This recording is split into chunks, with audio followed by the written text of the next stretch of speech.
सक्षम police times, news 112, सक्षम जनतेचा आवाज।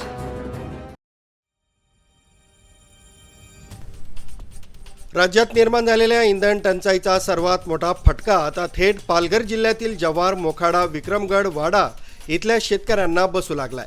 शेतीवर अवलंबून असलेली ट्रॅक्टर, क्रेशर, पंपसेट, जनरेटर यासारखी यंत्रणा डिझेल अभावी बंद पडू लागली आहेत। त्यामुळे शेतकऱ्यांची अत्यावश्यक शेती कामं अडकली आहेत।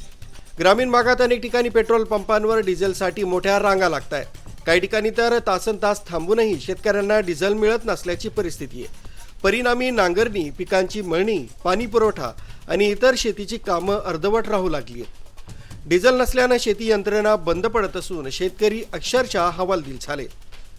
राज्यात अनेक भागात इंधनासाठी लांबच लांब रांगा लागल्याचे चित्र दिसतंय। काही ठिकाणी 2 किलोमीटरपर्यंत वाहनांच्या रांगा लागल्याच्या घटना समोर आल्या आहेत। तर पंपांवरून इंधन न मिळाल्यामुळे वाद आणि गोंधळही निर्माण झाल्याचे प्रकार घडले।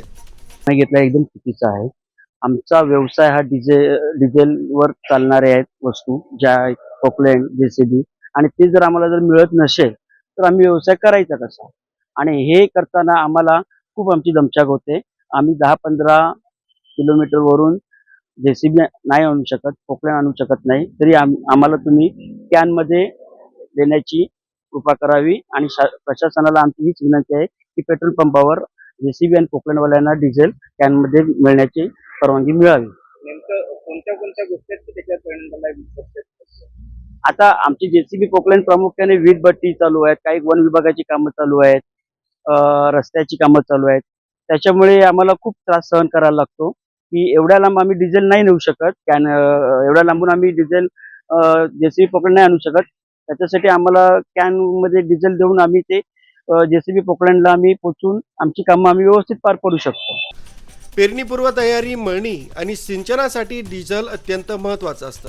मात्र सध्या डिझेलच मिळत नसल्यानं शेतीची संपूर्ण साखळी विस्कळीत होण्याची भीती निर्माण झाली आहे। सरकारकडून इंधनाचा पुरेसा साठा असल्याचं सांगितलं जात असलं तरी प्रत्यक्षात ग्रामीण भागात डिझेलसाठी होणारी धावपळ थांबलेली नाहीये।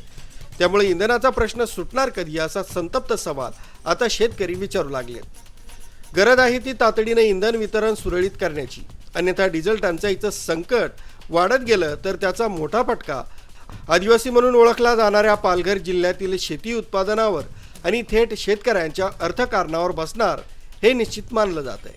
न्यूज ब्युरो, सक्षम पोलीस टाइम्स, न्यूज 112।